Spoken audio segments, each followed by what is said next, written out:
No, no está transmitiendo.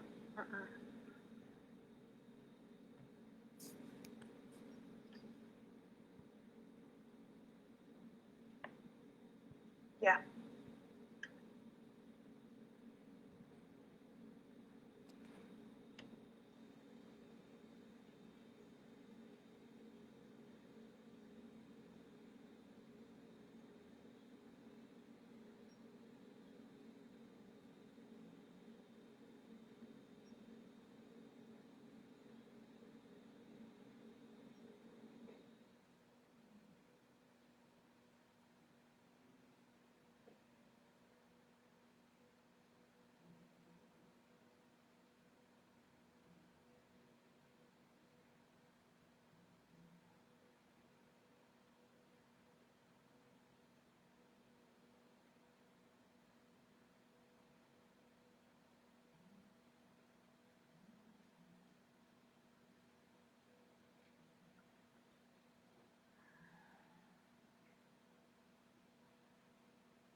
Bueno, muy buenas noches. Sean todos bienvenidos a este jueves de mitos y realidades del suicidio. Esta noche vamos a hablar del tema ¿por qué se suicidó mi ser querido? Y bueno, esta es una gran pregunta que muchas personas nos hacemos cuando vivimos pues un suicidio de cerca.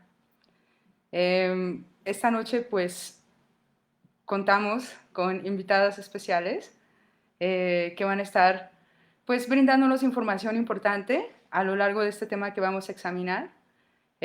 Yo soy Farideh Lara, soy presidente de SAC Fundación, soy suicidóloga y quizá es importante también mencionar que soy sobreviviente.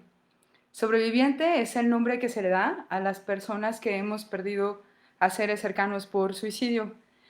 En mi caso personal, yo perdí a mi hermana menor, Sagnité, hace 8 años y pues esto fue una pérdida que nos llevó a mí y a mi familia a vivir un duelo muy difícil, muy profundo, muy doloroso.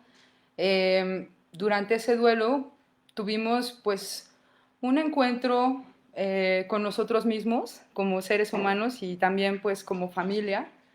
El suicidio es un tema que suele ser tabú.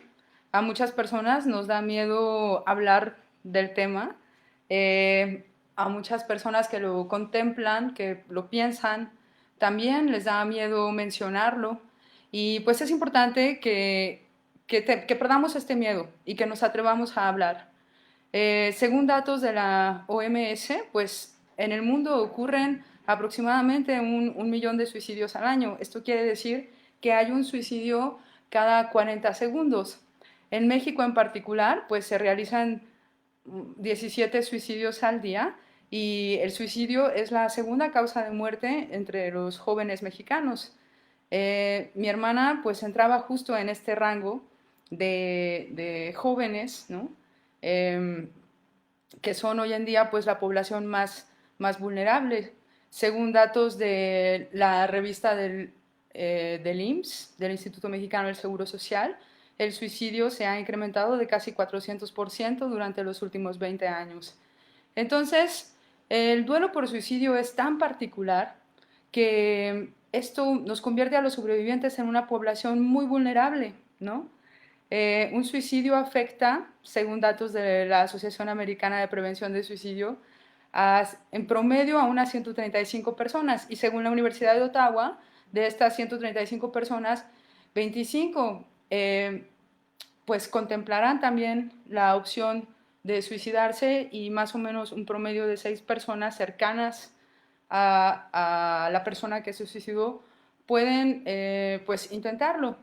Yo en mi experiencia pues personal Sé que algunos amigos y personas cercanas a mi familia también intentaron suicidarse. Eh, yo personalmente como sobreviviente, pues creo que muchas veces me hice la misma pregunta. Entonces, me parece importante explorar, de aquí la importancia de explorar el por qué se suicidan las personas, eh, porque también esto nos ayuda a entender de alguna forma que los sobrevivientes no necesariamente somos responsables de las decisiones que toman nuestros seres queridos y sin embargo las consecuencias que dejan para nosotros son muy profundas y en el duelo pues se caracteriza por un profundo cuestionamiento, por miedo, por enojo, por culpa. Los sobrevivientes cargamos mucha culpa, ¿no? Nos hacemos mil preguntas sobre lo que pudimos haber cambiado, sobre lo que pudimos haber hecho diferente. Vivimos una montaña rusa de emociones que además pueden derivar en muchas enfermedades, tanto físicas como mentales, ¿no? Entonces, pues a mí me gustaría compartir que fue justo por este proceso personal que me tocó vivir, que yo he pasado los últimos años estudiando pues mucho sobre suicidología, me especialicé en autopsias psicológicas, en responsabilidad social, en violencia, en muchos, vamos a decir, estudio todo esto que tiene que ver con la ideación suicida, justo para explorar el por qué las personas se suicidan y cómo podemos prevenir, ayudar a que esto deje de suceder. Entonces, es importante que sepamos que las personas, que nadie que piensa en suicidarse, en realidad quiere morir. Nadie quiere morir. Lo que las personas que contemplan pues la idea de acabar con su vida piensan es más bien que lo que buscan es dejar de vivir sufriendo. Y es que cuando uno vive un dolor muy grande, o sea, cuando ustedes imagínense, cuando uno no sé, vive una fractura, un dolor físico que le impide seguir adelante, pues el dolor emocional es también un gran obstáculo para seguir adelante y además es invisible y además puede durar mucho tiempo. Entonces aquí hay que aprender también a diferenciar, pues que haya ciertas poblaciones que ya son vulnerables previamente a contemplar la posibilidad de acabar con su vida y hay otras que son menos vulnerables. Esto tiene que ver pues con factores que llamamos de riesgo, que están presentes en la vida de las personas que contemplan la posibilidad del suicidio y también existen los factores precipitantes. Entonces hay poblaciones que de alguna manera muchos de estos factores pues ya los traemos arrastrando o pueden estar presentes desde hace mucho tiempo y no necesariamente somos conscientes de ello. En cambio, los precipitantes son estos últimos factores y es que muchos sobrevivientes nos quedamos con la idea de que nuestro ser querido se suicidó por lo último que sucedió, por lo último que vivió. A lo mejor fue una pelea con nosotros, a lo mejor perdió su trabajo, a lo mejor vivió un divorcio y creemos que esto fue lo que lo motivó al suicidio y no nos damos muchas veces cuenta que en realidad esta persona ya tenía ciertos factores de riesgo presentes desde hace mucho tiempo y que este evento en particular fue un poco como, diríamos, la gota que derramó el vaso. Pero muchas personas, estando en otras condiciones, siendo menos vulnerables, podríamos superar estas situaciones sin que necesariamente fueran pues una razón para acabar con nuestra vida. Entonces, existen por tanto estos factores de riesgo y los factores precipitantes y estos se dividen también a su vez en biológicos, psicológicos y ambientales. Es por ello que para explorar un poquito más a profundidad en estos pues, factores, hoy contamos con la presencia de la doctora Dorina Celis, y la psicóloga, pues, Patti Valderrama. Entonces, ambas también son especialistas en suicidología y además, bueno, Dorina es especialista también en sexualidad y también es psicoterapeuta. Y Patti, pues, está actualmente coordinando el área de salud de SAC Fundación. Entonces, no sé, Dorina, ¿qué nos podrías tú aportar sobre los factores biológicos que pueden intervenir para que una persona contemple la posibilidad de suicidarse? Pues es importante entender estos factores biológicos porque nadie va a aceptar lo que no entiende y nadie se va a comprometer con lo que no acepta. Entonces, aceptar la muerte de un familiar implica entender qué es lo que estaba pasando a nivel biológico. Nosotros funcionamos por dos grandes elementos. Nuestra mente, a través de conexiones neuroquímicas, que son eléctricas y son químicas. Entonces, hay padecimientos mentales que alteran tanto la percepción como la conducta. El riesgo incrementa, el riesgo de suicidio se ve incrementado cuando la persona padece de depresión, trastorno límite de la personalidad, cuadros de ansiedad o trastornos de la personalidad atípica, antisocial y atípica, y hay muchos trastornos mentales que predisponen a este riesgo biológico. El origen del trastorno puede ser ya sea por una lesión en una región cerebral, una lesión anatómica que altera el funcionamiento y la fisiología cerebral, o porque hay una alteración a nivel de los neurotransmisores, serotonina, dopamina, la adrenalina. Ahora bien, si adicional esta persona no ha sido tratada adecuadamente por un especialista en salud mental, el riesgo se incrementa si además tiene algún otro factor precipitante. ¿Como cuál? Hay enfermedades mentales que tienen una conducta familiar o de herencia y que son unos tipos de cerebro que funcionan de manera acelerada, creando ideas que puedan llevar a la persona a tomar esta conducta. Si bien estos cerebros que actúan y tienen estas interconexiones rápidas no son sinónimo de enfermedad, sí empieza a convertirse en un problema mental cuando lo que producen estos cerebros son historias de horror. Dicho de otra manera, un cerebro creativo tiene dos opciones: o crear historias que ayuden al crecimiento o crear historias de horror que ayuden a la destrucción.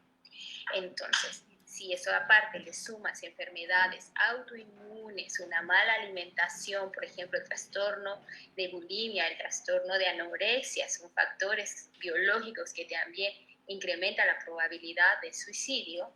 Si le agregas alteraciones hormonales, las hormonas, sobre todo de tipo sexual y metabólicas, como la hormona tiroidea, influyen directamente en nuestros estados de ánimo.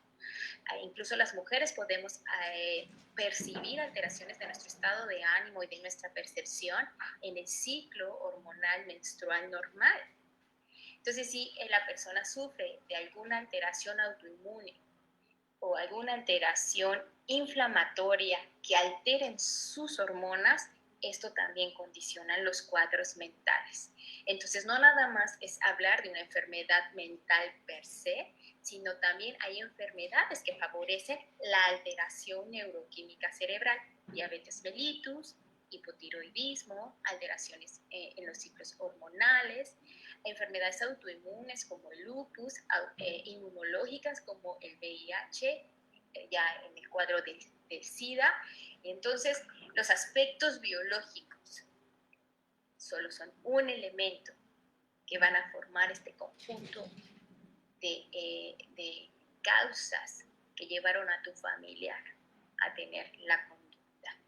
Yo los invito de manera general a que si hay alguna predisposición familiar a tener conductas que puedan ser compatibles con síntomas de enfermedades mentales, no duden en acudir a la atención médica.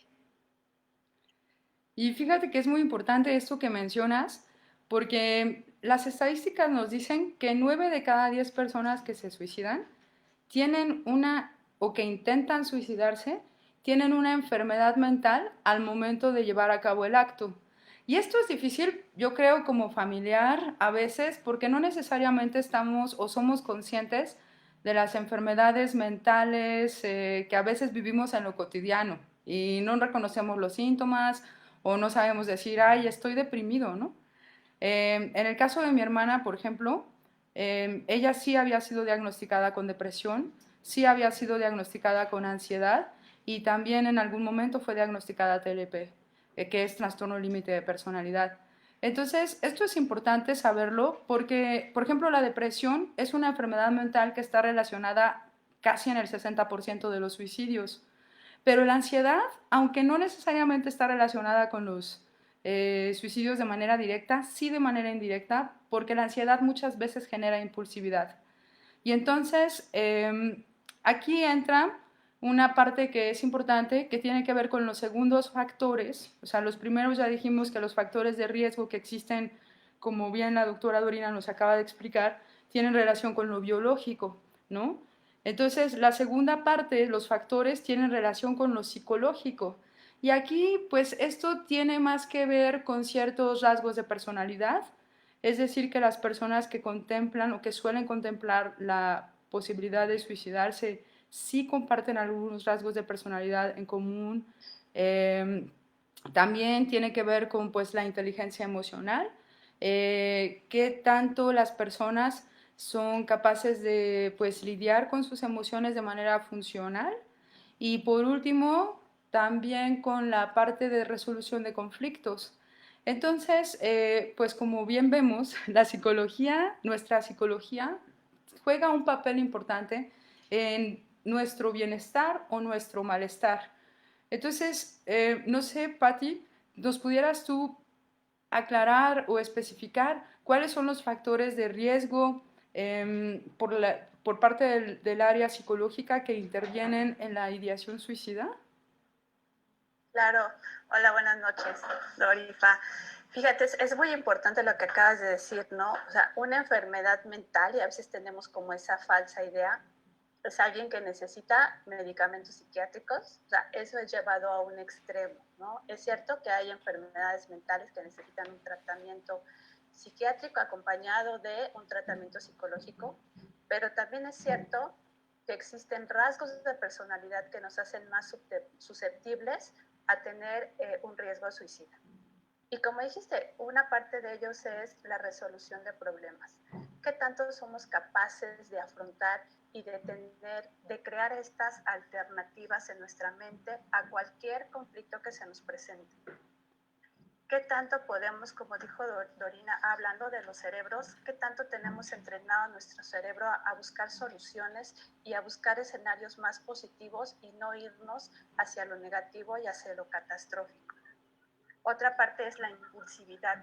¿Qué tanto podemos controlar nuestras emociones? Y al controlarlas no me refiero a que no sintamos, sino a que tengamos las herramientas y las estrategias para que entonces podamos encontrar una forma de canalizarlas, reconocer por qué estamos sintiendo esa emoción y encontrar la funcionalidad que tiene. Otro rasgo importante son las pocas habilidades sociales. Y aquí entra un factor importante que es la autoestima, ¿sí? ¿Qué tan bien podemos relacionarnos con las demás personas? ¿Cómo podemos emplear la empatía, la resiliencia, la capacidad de escucha y cómo todo esto lo vamos integrando?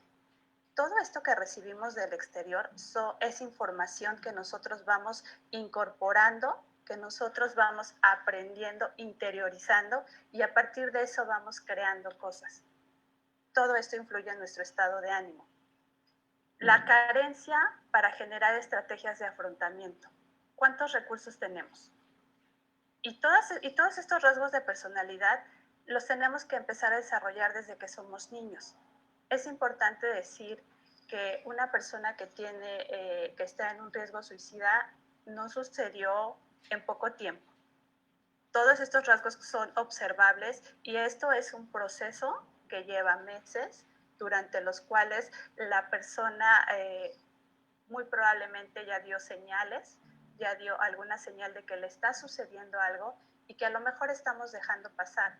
Por eso es tan importante poner atención en estos rasgos. ¿Cómo resolvemos problemas? ¿Cuál es nuestro estado de ánimo en general? ¿Estamos enojados? ¿Estamos tristes? ¿Estamos nostálgicos? ¿Estamos melancólicos? ¿Qué tan capaces somos de encontrar escenarios positivos? Y con positivos no quiere decir que todo el tiempo vamos a estar felices y contentos. Quiere decir que somos capaces de generar la esperanza de que todo va a estar bien en algún momento.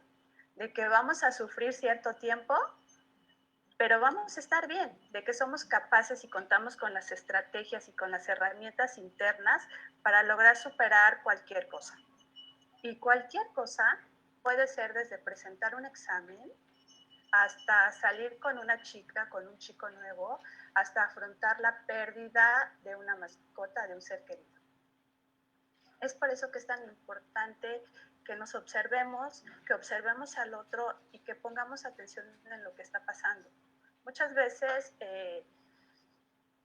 dejamos pasar cosas que son alerta. Entonces, estos rasgos son muy visibles y están presentes y no necesariamente son parte de una enfermedad mental como las que ya mencionaron, como un trastorno límite de la personalidad, como alguien con trastorno bipolar, como una depresión generalizada. Son rasgos que están presentes en la mayoría de las personas y que tienen una funcionalidad que a veces no la encontramos.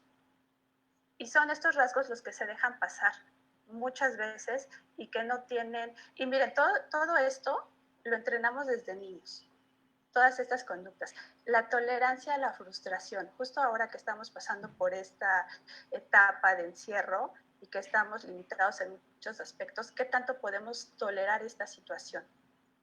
Nuestra tolerancia a la frustración es una herramienta necesaria para que podamos resolver cosas en la vida. Y a veces no le prestamos la necesaria atención, como que le damos poca importancia. Entonces, otra cosa que también tiene que ver es qué tan rígidos somos. Todos tenemos una estructura mental, como ya decía Dori, pero esa estructura mental está alimentada y está entrenada por ciertas características. Entonces, pongámonos a pensar y a reflexionar qué tanto puedo encontrar soluciones, qué tanto puedo encontrar alternativas. Me cuesta trabajo cuando alguien me cambia las cosas. Me cuesta trabajo cuando yo ya tengo mi plan formado desde que me levanto hasta que ya anocheció y de pronto me encuentro con una situación externa con la que no contaba. ¿Cómo reacciono? ¿Puedo adaptarme o no puedo adaptarme al cambio? La adaptación al cambio es muy importante porque eso te permite generar nuevas estructuras que se van modificando y que entonces, claro que seguramente lo vas a sufrir un momento, el periodo de adaptación, pero puedes adaptarte y puedes encontrar la forma de resolver ese conflicto que se te está presentando.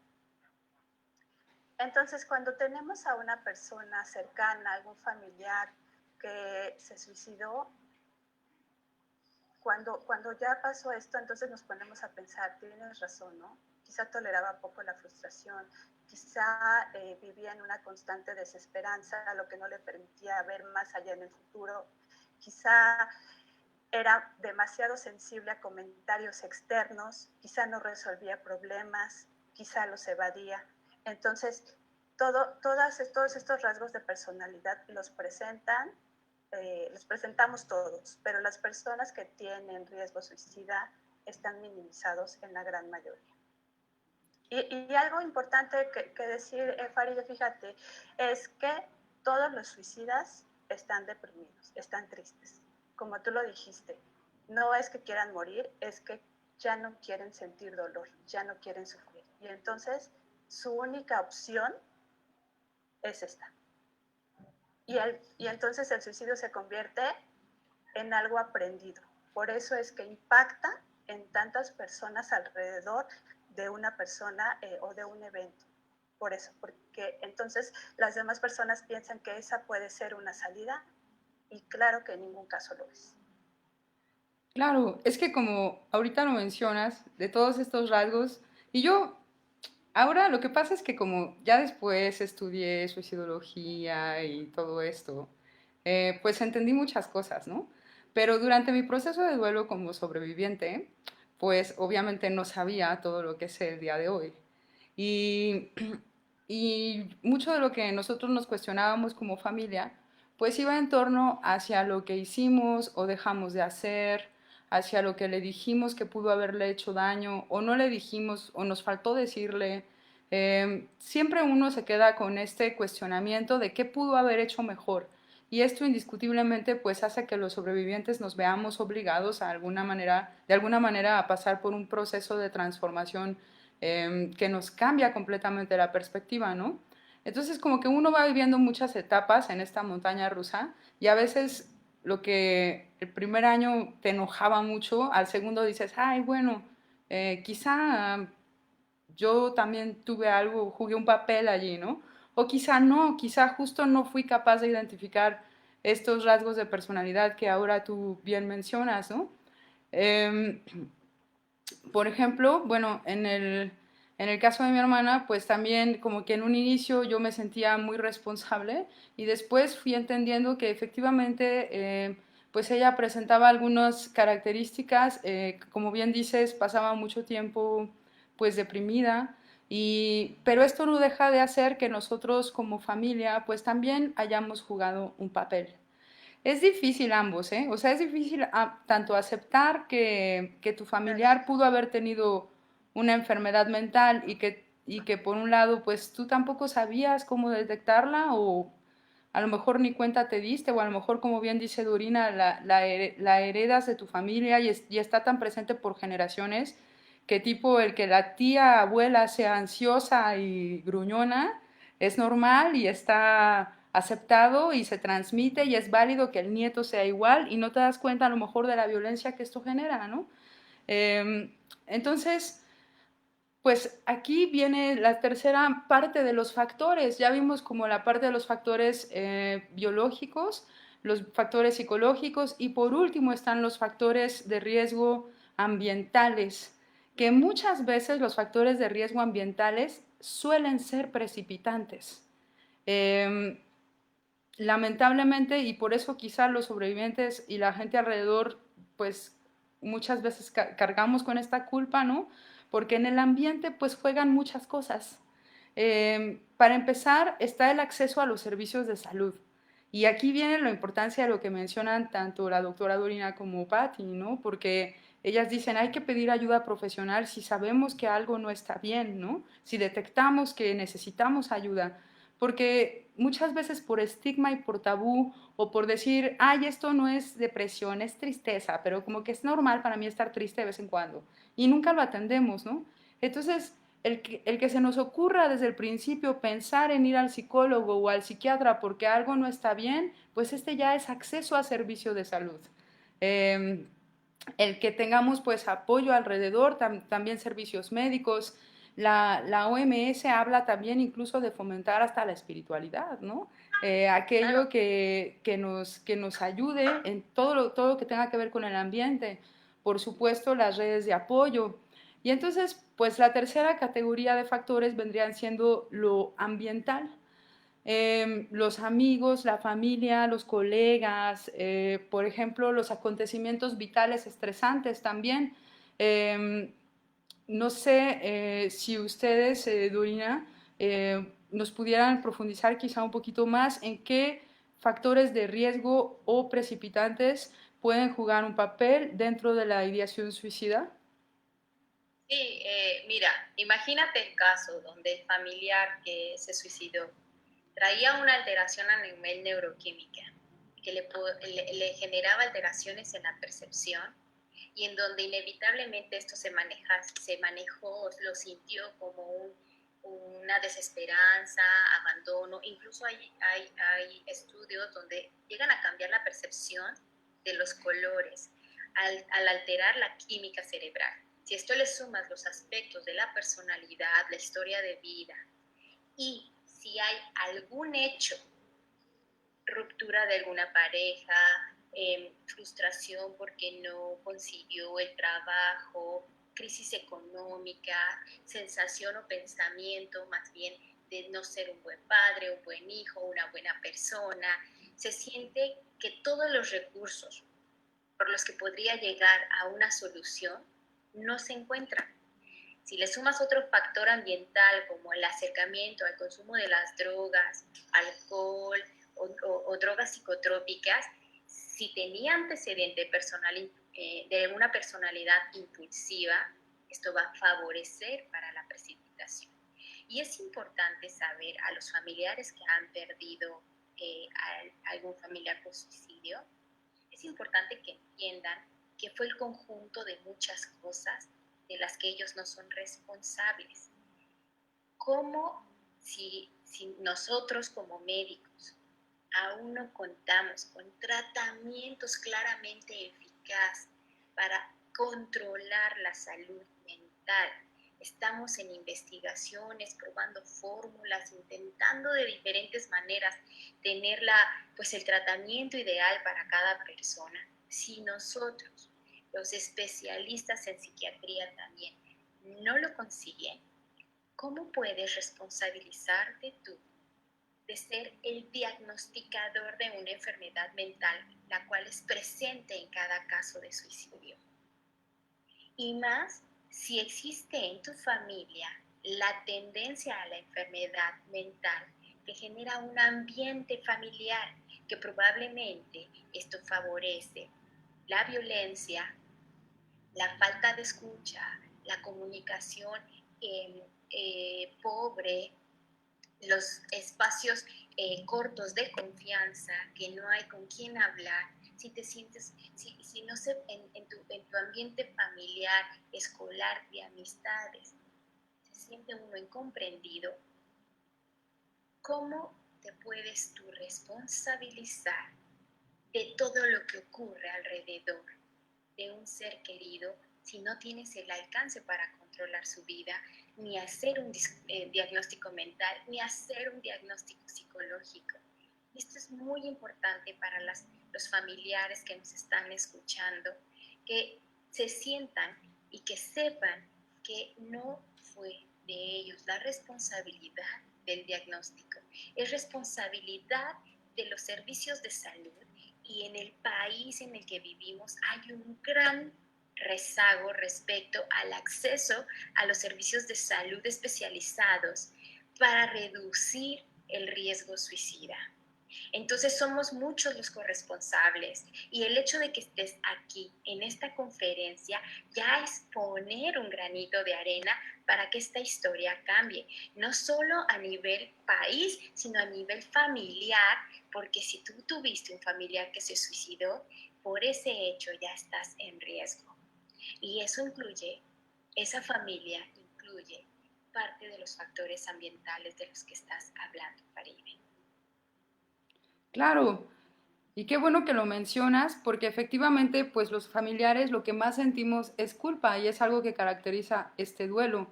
Entonces, sí, claro, o sea, bien o mal, el entorno siempre jugamos un papel y por eso creo que es importante siempre poner atención en ser amables, en escuchar, en estar atentos a lo que está viviendo el otro, en intentar ofrecer apoyo, ¿no? Al final, si tú quieres pues, a tu familia, pues te importa que estén bien y a veces hacemos las cosas, pues, sin darnos cuenta, sin ser conscientes de las consecuencias que esto pueda llevar. Y como tú bien dices, un suicidio no es responsabilidad de una persona, implica toda una serie de factores que muchas veces son acumulados quizá desde la niñez. Eh, el factor común de todas las personas que se suicidan, el factor común en todos los suicidios es la desesperanza. Y para que una persona pierda esperanza, pues esto tiene que ver con muchas cosas acumuladas, vividas en mucho tiempo. Entonces, no sé, Patti, si tú puedas como de tu área, como compartir algunos factores ambientales que puedan ser importantes considerar. Claro, mira, yo creo que un factor muy importante es el social, y es que el suicidio es un tabú. No podemos hablar de él abiertamente porque pensamos que si le preguntamos a alguien que vemos triste, deprimido, oye, ¿has pensado en suicidarte? Pensamos que vamos a generar en él esa idea. Y no, si esta persona ya la tiene, esa idea ya está ahí. Entonces, esta cuestión de no hablar directamente, de no decir cuáles son esos factores que intervienen, cuáles son los rasgos que podrían vulnerar a una persona para cometer un acto suicida, es muy importante. Romantizar el suicidio. ¿Cuántos casos, cuántas veces no sabemos de estas historias, de estas novelas, de estos programas de televisión, en donde se hace alarde y además es como el héroe porque lo hace por amor o porque es muy valiente? Entonces, todas estas ideas que se van generando y que suelen ser románticas, claro que hacen mucho daño a los jóvenes, porque alguien que tiene una estabilidad emocional claramente puede diferenciar en que esto es ficción, en que esto es fantasía, y que todas esas personas son personajes, son personas a las que se les paga por actuar de esta forma y que solo se va a quedar ahí, que quien no tiene esta estabilidad emocional y por el contrario es impulsivo, está deprimido, no tiene esperanza, entonces claro que se identifica. Y entonces pasa esto, y esto se vuelve un factor ambiental que muchas veces es un precipitante, porque esta persona que está sufriendo constantemente ve reflejado ahí cómo puedo solucionarlo, ¿sí? Entonces, toda la parte externa de comunicación que muchas veces nos venden es algo que juega un papel muy importante. El poder hablar cuando pasa un suicidio en alguna familia, todos nos callamos. Nadie habla del tema. Sabemos que nos duele, por lo menos al principio sabemos que nos duele, sabemos que algo está pasando, que no estamos bien, pero no somos capaces de afrontarlo y de ponerlo en palabras. Y entonces estos secretos familiares se van sumando. De ahí la importancia de hablarlo. ¿Es algo doloroso? Sí, es algo muy doloroso, pero justo para que no se repita en generaciones venideras, hay que hablarlo y hay que buscar cuáles son esos factores que sí, como ya dijeron las dos, son muchos, no es uno solo, es la suma de muchas cosas, pero cuáles son esos factores que siguen estando presentes aún y que muy probablemente pueden afectar a otro miembro de la familia. Entonces yo creo que esta parte del tabú, de que podamos hablarlo claramente, se vuelve fundamental en la prevención. Y eso también es importante, recordar que hay que hablar de prevención. Por eso es que estos foros, las páginas, toda la información que podamos recopilar es sustancial para evitarlo. Nadie queremos llegar a ese momento. Entonces, todo esto de lo que estamos hablando es, vamos a prevenirlo. Hay muchas formas de hacerlo y la primera es hablando, claramente. Y mira, ahora justo que mencionabas sobre la cobardía y la valentía, ¿no? Y este es un mito muy común, como bien mencionas. O sea, las personas dicen, ay, no, el familiar o la persona que se suicidó es muy valiente o muy cobarde porque se suicidó, ¿no? Y en realidad, pues es que el sufrir nada tiene que ver con la valentía ni la cobardía. El sufrimiento profundo es un sufrimiento profundo y merece la atención que merece, ¿no? Entonces, pues los sobrevivientes muchas veces nos convertimos en herederos de este sufrimiento y de allí la importancia de aprender a también, como bien dices, identificar estos factores que a veces pueden incluso estar presentes y permanecer presentes aún después de la muerte de nuestro familiar.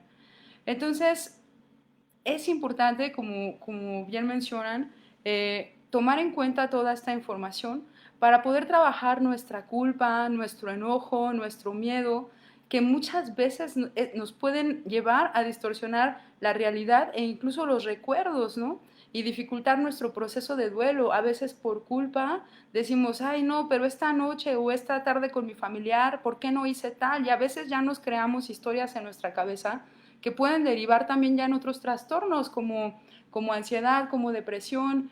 Entonces, yo sería de la idea, pues, de sí tomar en cuenta esta información que, pues, en este momento tenemos la oportunidad de compartir con ustedes para que puedan elaborar su duelo de manera más tranquila y evitar y prevenir las consecuencias que esto pueda generar también en miembros de la familia. Hay que saber que muchos de nosotros sobrevivientes encontramos apoyo con otros sobrevivientes porque nos sentimos identificados y ya conociéndonos, a mí me pasa mucho, cada vez que conozco un sobreviviente para mí es como, ay, mi nuevo amigo que es igual a mí, porque nos parecemos un montón, ¿no? Creo que nuestros procesos de duelo nos llevan a conclusiones muy similares. siento que tenemos un poco tendencia a volvernos quizá más inclusivos, más tolerantes, a generar vínculos más constructivos, pero para lograrlo pues es importante tener el apoyo y generarnos a nosotros mismos una situación de bienestar y de tranquilidad y saber reconocer cuándo necesitamos ayuda, comunicar nuestras necesidades y pedir apoyo profesional en el momento en el que lo sintamos necesario. Entonces, mi conclusión sería que pues no tengamos miedo, que tenemos todos derecho a reconstruir nuestra vida, que se puede salir adelante, que si lamentablemente hemos pasado por esta experiencia tan dolorosa y tan profunda, que no tengamos miedo a pedir ayuda, a recurrir y apoyarnos en la gente a nuestro alrededor. Entonces, esto yo sería con lo que me quedaría, me gustaría transmitir el día de hoy. Dorina, no sé, de tu parte, ¿cuál sería una conclusión que pudieras dar para las personas que están escuchando esto? Estamos viendo que hay personas que tienen corto tiempo de que acaban de perder a un familiar por suicidio. Y quiero hacer hincapié en que la desesperanza presente en la persona que se suicida es generalmente ocasionada por el cáncer de la enfermedad emocional llamada culpa. La culpa es el cáncer emocional. Y la culpa no es un sentimiento genuino con el que los seres humanos hayamos nacido. Es un sentimiento inventado y heredado, que inevitablemente nos lleva a generar la creencia de que somos malas personas. La culpa es la sensación y la creencia de que somos malas personas. Y entonces requerimos un castigo. Y muchos de los eventos generados alrededor del suicidio tiene que ver con esta cuestión del castigo. Tal vez la persona o tu familiar tenía esa desesperanza porque estuvo contaminado por el tema de la culpa que, insisto, no existe, no es real. Y es una manera de sanar su dolor a través de una conducta de castigo. Pero eso no es todo, quedas tú. Y no te recomiendo continuar con este cáncer que llevó a este dolor familiar, a este dolor de amistad, de perder a una persona. Tú no continúes con este cáncer generándote castigo a través de creencias que te ayuden a pensar en culpa. Mi recomendación y conclusión para esta conferencia es que si desde tu trabajo familiar y tus recursos psicológicos personales no alcanzas a sentir la solución de tu dolor, ni el manejo de la culpa para que lleves un duelo tranquilo, acércate a los profesionales que por una parte podrían colaborarte en asegurar que neuroquímicamente tu cerebro está funcionando bien y en darte ayuda psicológica para cambiar ese chip, estas ideas innecesarias, cancerígenas de la salud emocional y social en la que vivimos en general. Esa es mi conclusión y mi agradecimiento por la invitación a este conversatorio. Gracias. Gracias.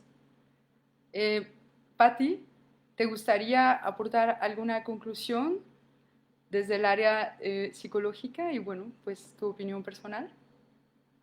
Claro, mira, es muy importante decirle justo a las personas que están viviendo por este duelo que a veces lo que queremos evitar es el dolor y queremos que se acabe. Pero con un acontecimiento tan fuerte que nos llega tan profundo es muy difícil. Entonces, el dolor siempre va a estar presente. Lo que vamos a hacer es darle un sentido. Tenemos que alcanzar a elaborar un duelo para que todas estas experiencias las interioricemos y entonces podamos seguir adelante. Tenemos que encontrarle un sentido a la vida de tal forma que nos sintamos plenos al vivir y como decía Dorina, no por esto que aconteció perdemos el derecho a tener una vida sana, una vida saludable. Esto tiene que ser una experiencia que seguramente marcará nuestra vida y la de nuestras familias y será un proceso largo, dependiendo de nuestras propias herramientas, pero claro que se puede vivir después de una pérdida, después de un suicidio. Entonces, no tengamos miedo a experimentar ese dolor, confiemos en que vamos a salir adelante, tengamos la esperanza de que llegará el momento, perdón, que llegará el momento en que vamos a estar bien. Y quizá estar bien sea una forma distinta de como estuvimos bien antes, pero eso no quiere decir que esté mal. Tengámonos paciencia,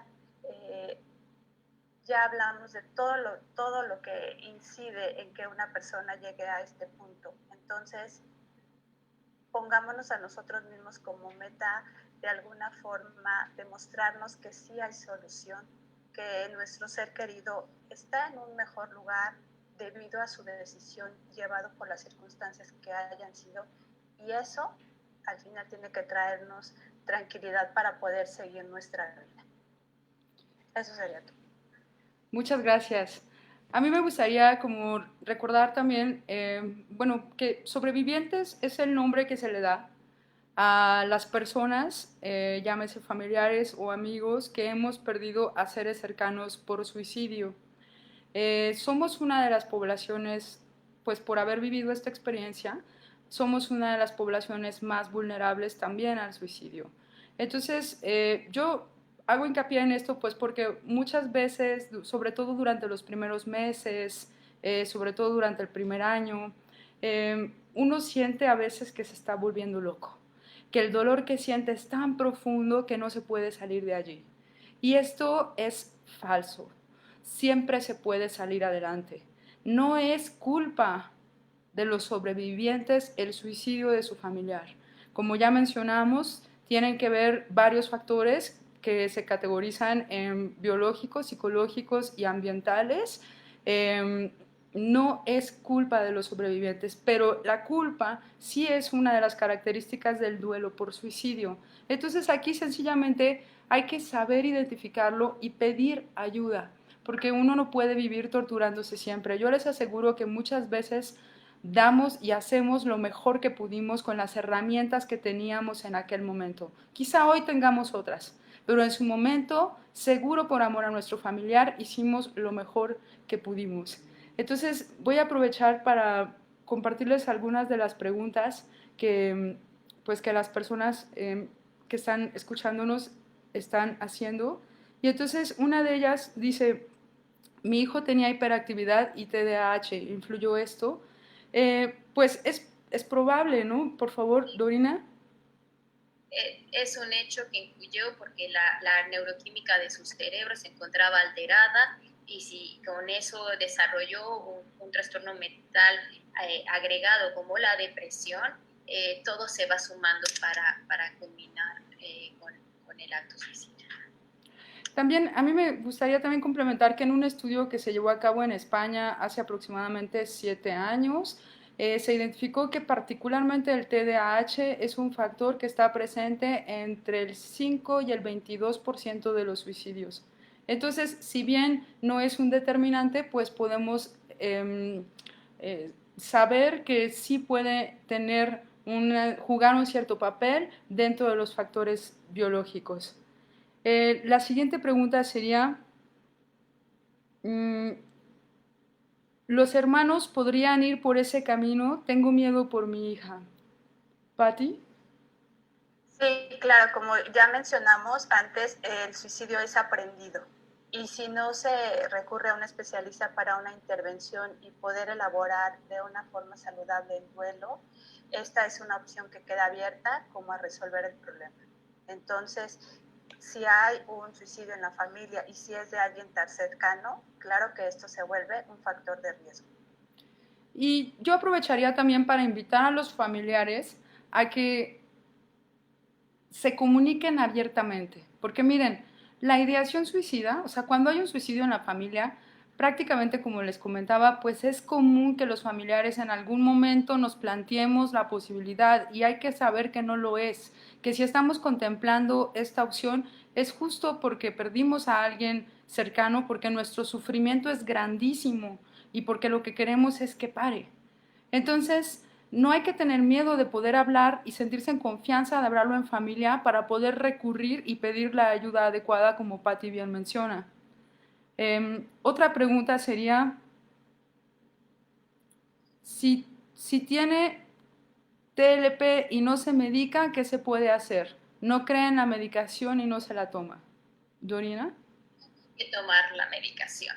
No hay necesidad de estar sufriendo por una idea errónea de que la medicación es algo malo. Es mucho más importante aceptar, informarse de que hoy tenemos opciones médicas que nos ayudan con los síntomas del trastorno límite de la personalidad, como de muchos otros trastornos. Entonces es solo cambiar una idea para tener acceso a una vida más tranquila. Es importante ser constantes en la medicación. Se debe de tomar con seriedad y disciplina. Gracias. Aquí tengo una pregunta más. Dice, hola, yo tuve un tío que jugando la ruleta rusa se quitó la vida hace como 25 años. Y un primo también se ahorcó hace como 10 años, pero ya vienen siendo familia un poco lejana.